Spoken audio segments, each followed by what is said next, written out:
Palakkad Kallekkad BJP. പ്രവർത്തകൻ സുരേഷ് വ്യാസവിദ്യാപീഠം സ്കൂളിലെ സ്ഫോടനത്തിൽ പ്രതിയാണെന്ന് സംശയിക്കുന്നതായി പോലീസ് എഫ്ഐആർ. പ്രതികളിൽ 2 പേർ സ്ഫോടനത്തിന് തലേരാത്രി സ്കൂൾ പരിസരത്തുണ്ടായിരുന്നതായി കണ്ടെത്തൽ.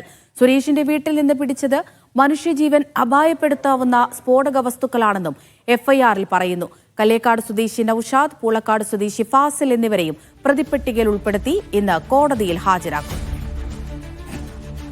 സാജിദ് അജ്മൽ വിവരങ്ങൾ നൽകും പാലക്കാട് നിന്ന്. സാജിദ, കഴിഞ്ഞ ദിവസം നടന്ന ഈ പരിശോധനയിൽ സുരേഷിന്റെ വീട്ടിൽ നിന്ന് ഡിറ്റനേറ്ററും സ്ഫോടക വസ്തുക്കളും ഉൾപ്പെടെ പിടിച്ചെടുത്ത കാഴ്ചകൾ നമ്മൾ കണ്ടു. ഇയാളെ കൂടാതെ 2 പേർ കൂടി പോലീസിന്റെ പിടിയിലായിട്ടുണ്ട്.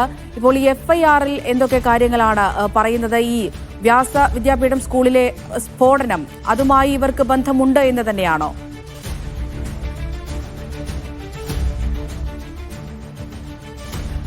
അമൃത, മൂത്താന്തറ വ്യാസവിദ്യാപീഠത്തിലെ സ്ഫോടനവുമായി ബന്ധപ്പെട്ട അന്വേഷണത്തിലാണ് ഈ സുരേഷിന്റെ വീട്ടിലെ സ്ഫോടക ശേഖരത്തിലേക്ക് പോലീസ് എത്തുന്നത്. ഇപ്പോഴും പോലീസ് എഫ്ഐആറിൽ ഈ സുരേഷ് ഇതിൽ പ്രതിയാണെന്ന് സംശയിക്കുന്നു എന്ന് രേഖപ്പെടുത്തിയിട്ടുണ്ട്. പോലീസിന്റെ ചോദ്യം ചെയ്യലിലും ഇവരുടെ ഫോൺ വിവരങ്ങൾ ശേഖരിച്ചതിലും പോലീസ് ഒരു നിർണായക ഘട്ടത്തിലേക്ക് എത്തിയിട്ടുണ്ട്. അതായത് മൂത്താന്തറ വ്യാസവിദ്യാപീഠം സ്കൂളിന് തൊട്ട് സമീപത്തായി സുരേഷും നൌഷാദ് എന്നീ 2 പ്രതികൾ ഉണ്ടായിരുന്നതായി സ്ഥിരീകരിച്ചിട്ടുണ്ട്. അത് എന്തിനാണ് രാത്രിയിൽ അവിടെ പോയത് എന്നത് സംബന്ധിച്ച് ഈ കൃത്യമായി പോലീസിന് ഇതുവരെ പ്രതികൾ മറുപടി നൽകിയിട്ടില്ല എന്നുള്ളതാണ്.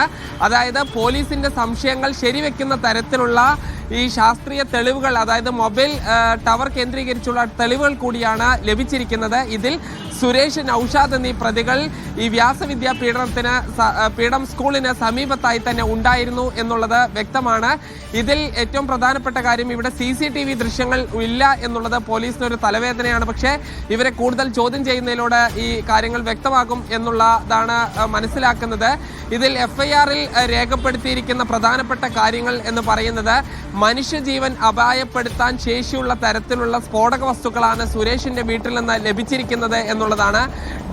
ഡിറ്റനേറ്ററും അതോടൊപ്പം തന്നെ ഈ സ്ഫോടക വസ്തുക്കൾ കൃത്രിമമായി ഉണ്ടാക്കി എടുത്തതും കൂടാതെ സ്ഫോടക വസ്തുക്കൾ നിർമ്മിക്കാനായി സൂക്ഷിച്ചിരുന്ന നൂലുകൾ, പ്ലാസ്റ്റിക് കവറുകൾ, ടാപ്പുകൾ തുടങ്ങിയവ കൂടി കണ്ടെത്തിയതായി എഫ്ഐആറിൽ പറയുന്നുണ്ട്. നിലവിൽ സുരേഷിനെ പ്രതി ചേർത്തുകൊണ്ടാണ് എഫ്ഐആർ പോലീസ് രജിസ്റ്റർ ചെയ്തിട്ടുള്ളത്. ഇതുകൂടാതെ പൂളക്കാട് സ്വദേശി ഫാസിൽ, കല്ലേക്കാട് സ്വദേശി നൌഷാദ് എന്നിവരെ കൂടി പ്രതിപ്പട്ടികയിൽ ഉൾപ്പെടുത്തിക്കൊണ്ട് ഇന്ന് പട്ടാമ്പി കോടതിയിൽ ഹാജരാക്കും. ഇന്ന് പാലക്കാട് കോടതി മജിസ്ട്രേറ്റ് അവധിയായതുകൊണ്ട് പട്ടാമ്പി കോടതിയിലാണ് പ്രതികളെ ഹാജരാക്കുക.